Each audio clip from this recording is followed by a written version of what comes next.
this online lecture I have called Foundational Styles of Modern Art, and it's about a theory of mine that I have.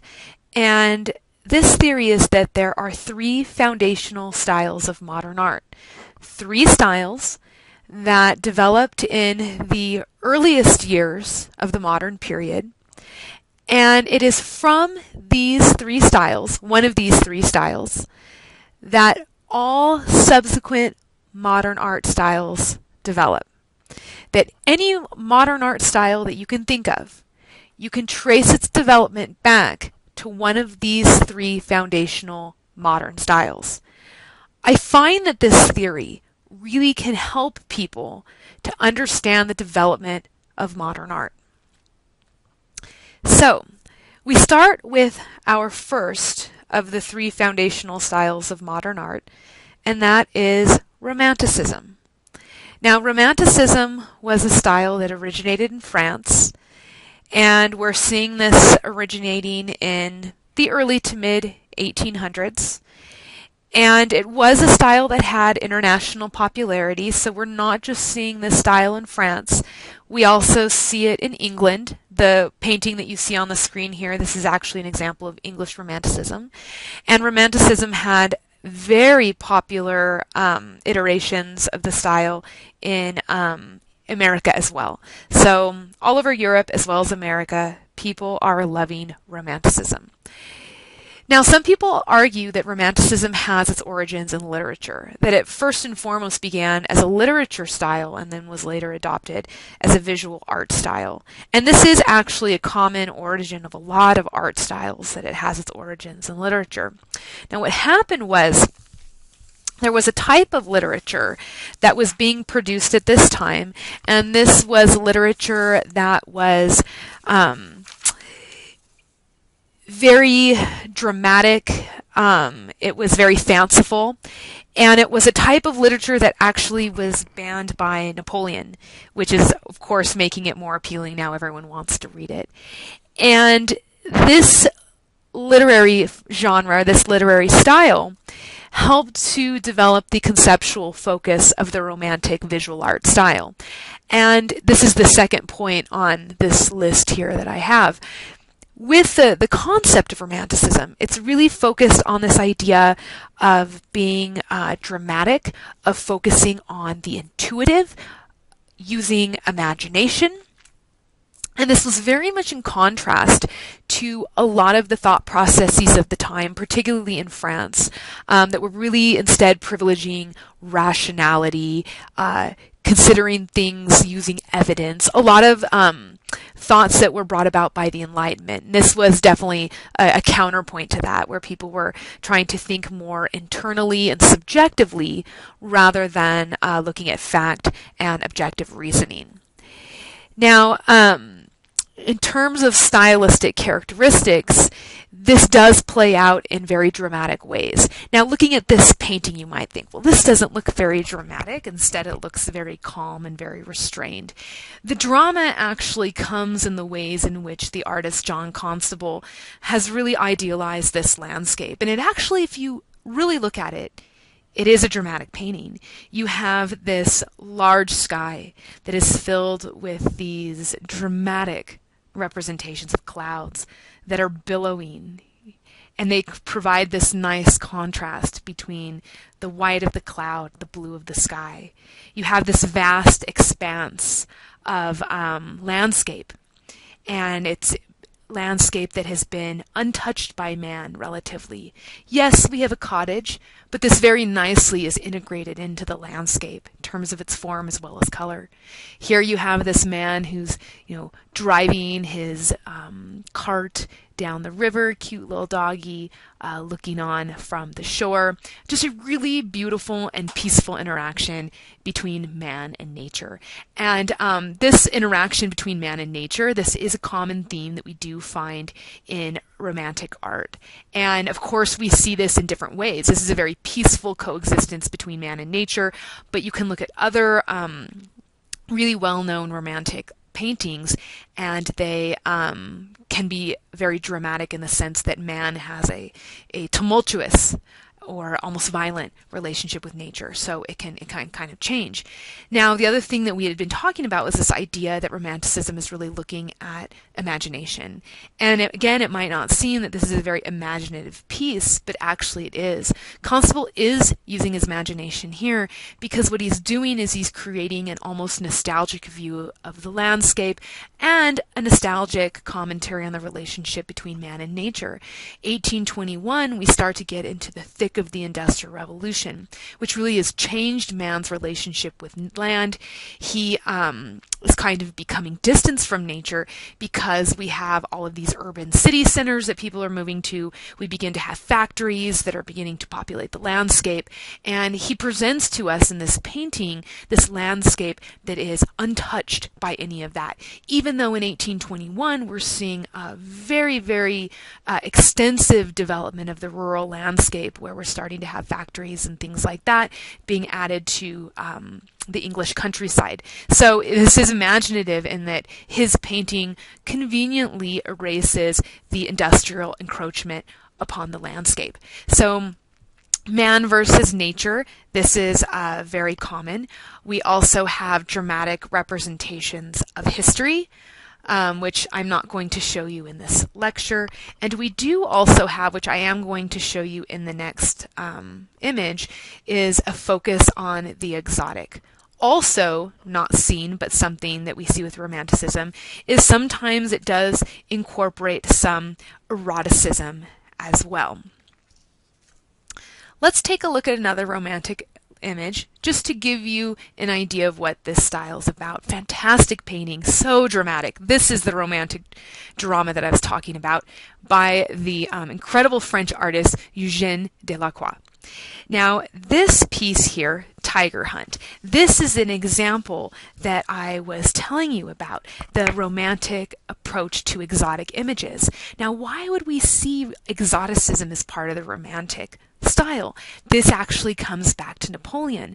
Remember that Napoleon was very much into imperialism, going around, taking over other lands and things like that, and eventually that led to his downfall when he is exiled from France in 1814.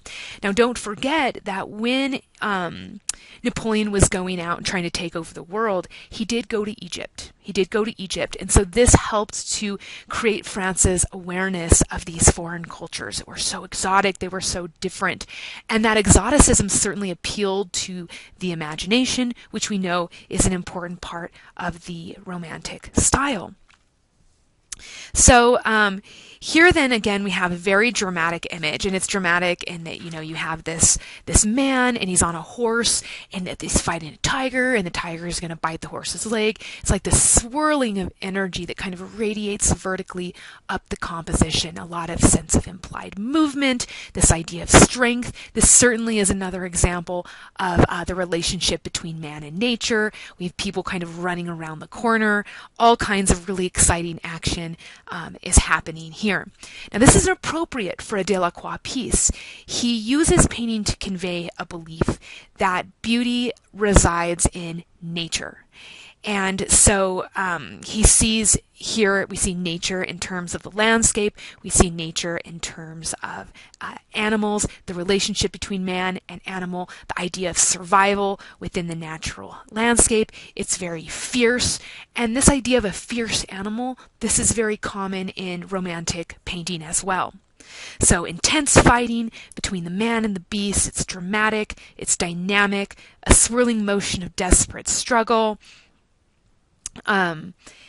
That again, it has this kind of serpentine snake-like motion that moves up the composition. This man in the bright red cape kind of distracts the viewer's attention a little to help make sure that we don't forget to look beyond all of this dramatic interaction here to what's going on here in the background.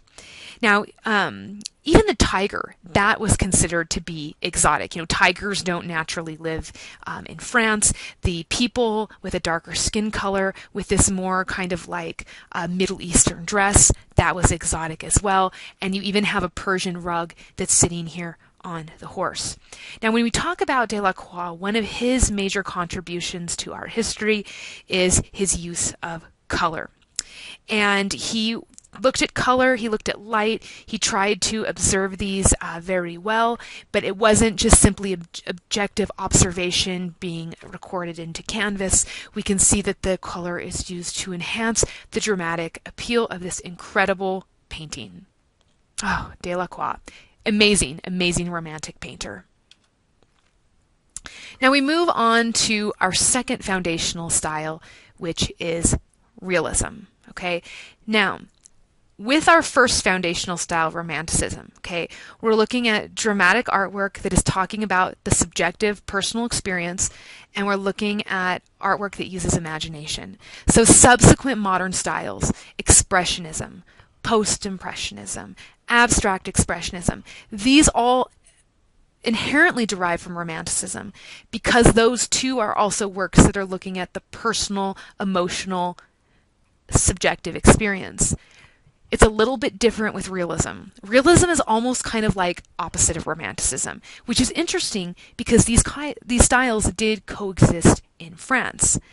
Now with realism, okay, the focus is not on the personal, it's not on the dramatic, but instead the focus is on everyday people, everyday situations. Okay? The here, the now, what is visible, and what can be seen. Now what this means is that we're not going to see realist paintings that have to do with history, religion, myth, or fiction. And the reason why is because none of those things are in the here and the now, right? They're not things that are immediately apparent and immediately visible. So you can see if we go back, this would never be a realist painting because it is this kind of imaginative depiction of this guy who's fighting a tiger. This would never be a realist painting because it's an imaginative depiction of what life looked like in the past. And remember, the past is not part of the present. It's not in the here and the now. But this, guy's working, this is in the here and the now. Everyday people, everyday situations. Okay? Fighting a tiger, not exactly an everyday situation. Going to work every day, definitely an everyday situation. Okay? So everyday people, everyday situations. Now the reason why this style focuses on this has to do with industrialization. So with industrialization, it brought about a lot of change. And these changes affected every part of human life. It affected where people lived. It affected their labor. It affected their family situations. As I said, industrialization impacted man's relationship with nature. Changes were felt in every aspect of life, and these changes were extensive and they happened quite quickly. People don't like change. Man is a creature of habit. We like things to stay the same. When things change, it makes us feel uncomfortable. We don't know quite how to deal with that. And so by just showing everyday people, everyday situations, the familiar, realist artists are able to kind of step away from this dizzying amount of change.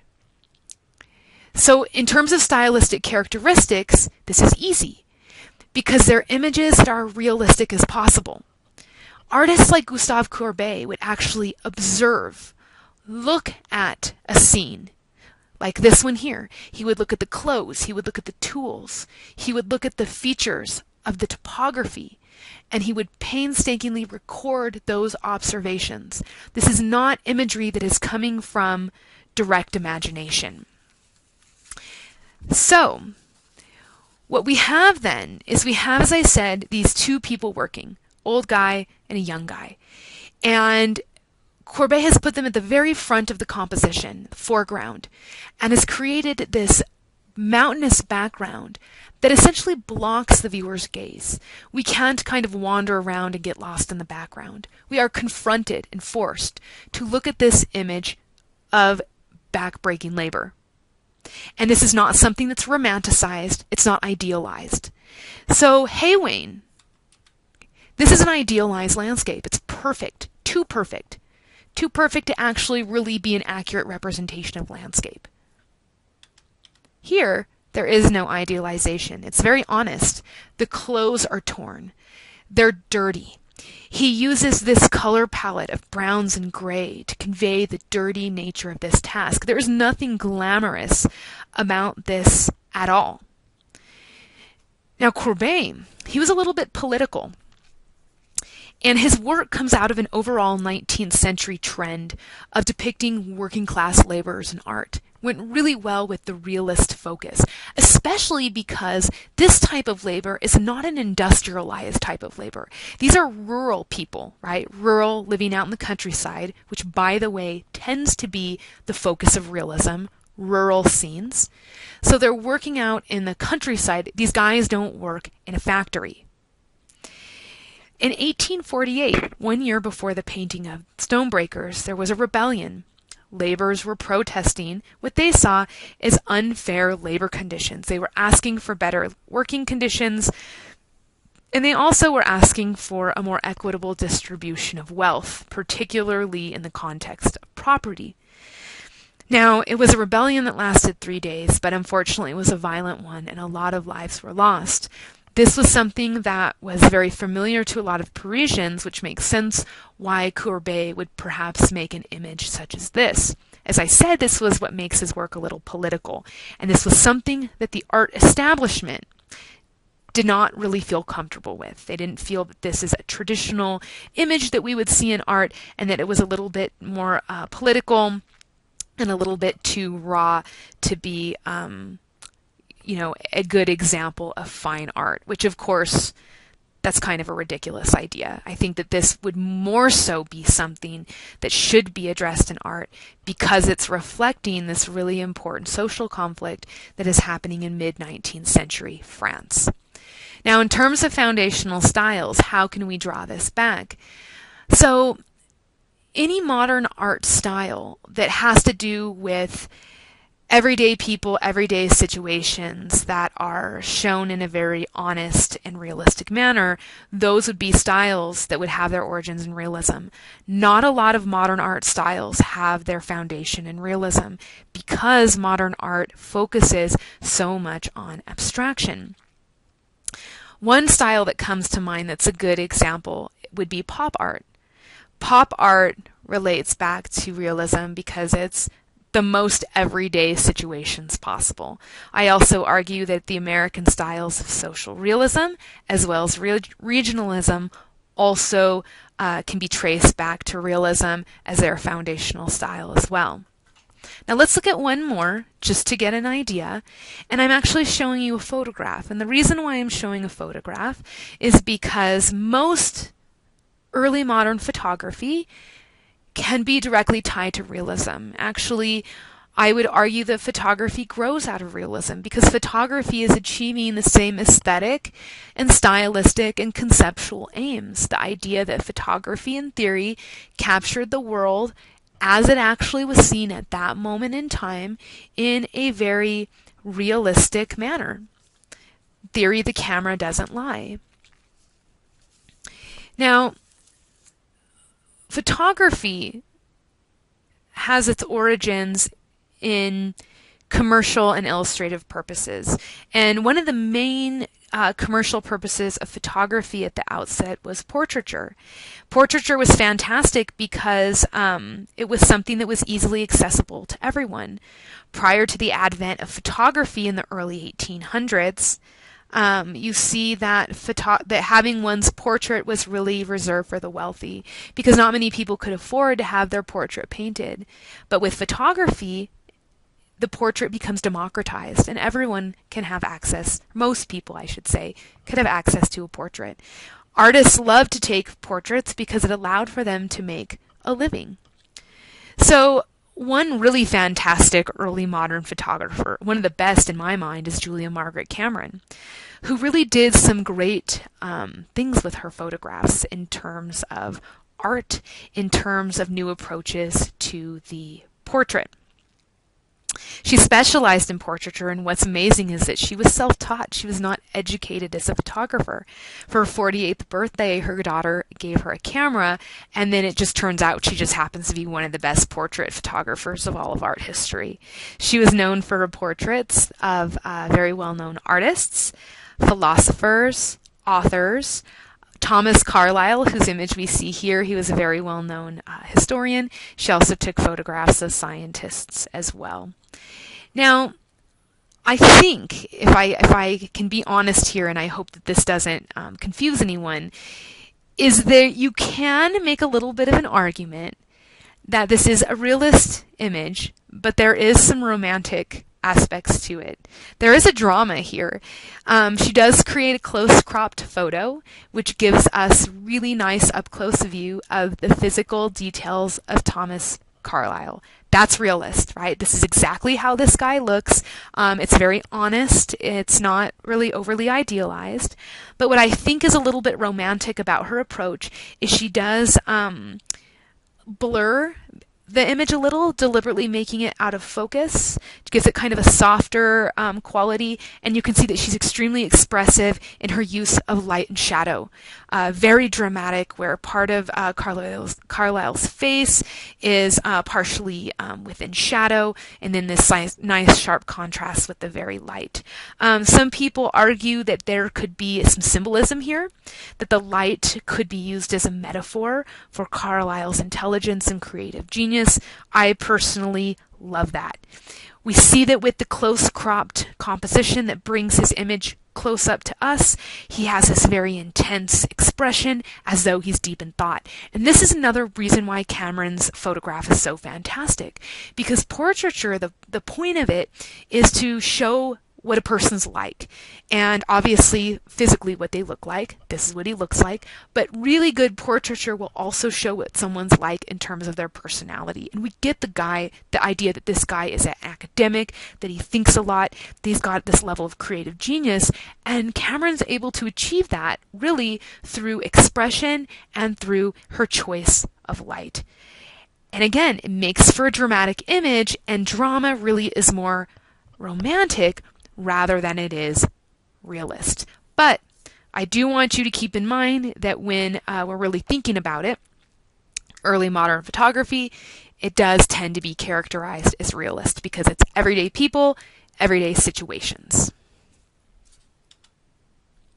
And I just have this in here really quick just to again sort of illustrate the difference between realism and Romanticism. Now, Velázquez's piece, this is a Spanish Baroque piece that dates to the 17th century. This is not exactly considered to be a modern image, but maybe, I mean, Velázquez was pretty cutting edge for his time, but traditionally art historians do not consider this to be a modern image. But it does show you this idea of realism in the sense that this is a portrait, everyday people, an everyday situation, for the most part, although you wouldn't see typically in a realist artwork the depiction of someone of such high stature. We don't see portraits of like kings or popes or super rich people. It tends to be everyday people. I just wanted to put this in here because I like comparing these. I love the difference between Velázquez's portrait of Pope Innocent X and Francis Bacon's image of Pope Innocent X. Now, Francis Bacon, he is considered to be a European figurist, and he is post-World War II, and he's working in England, and he's incredible. And I hope that you can see that this image certainly would have its foundations in Romanticism. This is not true to life. This is certainly imaginative. It is dramatic, and it is expressive. So I picked two paintings with the same subject matter, two different approaches, just to give you an idea, hopefully of an idea of the differences between these two styles. Now, one more. And I'm really only going to show one more because I feel like with Cubism, you've seen one Cubist painting, you see them all. They literally all look like this. No offense to the Cubist artists, but the style is pretty restrictive in what the images look like. Now, for Cubism, okay, this is our third foundational style, and this is probably the most important modern art style, important for its level of influence. Many, many, many modern styles that come after Cubism, you can see the Cubist influence. Now, the main point of Cubism is that they are rejecting mimesis. And mimesis is this intent to capture the world around us as realistically as possible. We see mimesis as a very important component of image making and art all the way back since the Renaissance. And so in many ways, it's at this point in time when those traditions of capturing the world as realistically as possible, they're being very clearly rejected, and that's happening with Cubism. The way that Cubism rejects mimesis is it takes traditional types of art, like a still life, an arrangement of objects in space, like what we're seeing here with violin and palette by the artist George Braque. We're seeing these objects, and what is happening is Braque has taken these objects and he has broken them apart, breaking them down into faceted geometric shapes, which he then blends and rearranges. The result is highly abstracted images that are not at all true to life. And the other result is that the sense of space, implied three-dimensionality, is gone. These paintings appear rather flat because you see the shapes of the background integrated with the subjects. So they're very flat. Now, the intent is that these paintings are supposed to be inherently analytical, analyzing shape, analyzing space. And if I can please just take a minute to say that this is not the first time that artists are thinking about analyzing shape and space and doing so by breaking down spatial planes into faceted geometric shapes. The first person to truly do that is the artist Cézanne, who was a post-impressionist French painter. So if we're going to talk about the origins of Cubism, I think we actually need to give it credit where it's due. It is certainly not Pablo Picasso. It would be, I would think, Paul Cézanne. And also in terms of the development of Cubism, from what I can see in my mind, really the most important components of Cubism were initially developed by George Braque and then simply copied by Picasso. So Picasso is really just a big copycat, and he shouldn't be as famous in art history as he is. If anyone should have fame, it should be Cézanne. So anyways, sorry for the tangent. Coming back to Cubism. So again, we have the breaking down of space as well as shape to these faceted geometric forms, creates images that are very flat. Now, in terms of foundational styles of modern art, okay, we're seeing in Cubism a reliance on geometric shape. We're seeing a reliance on taking a more analytical approach. Oftentimes, with Cubism, it's not about communicating messages, but more so about analyzing the art of painting itself, the art of creating images in painting, which, by the way, Cézanne did that first, just putting that out there as well. And so you see countless styles like minimalism that focus on shape, that focus on looking at art as for what art is and how it's made and things like that. And you can take that back to Cubism. So this concludes my discussion on the foundational styles of modern art, the styles of Romanticism, Realism, and Cubism.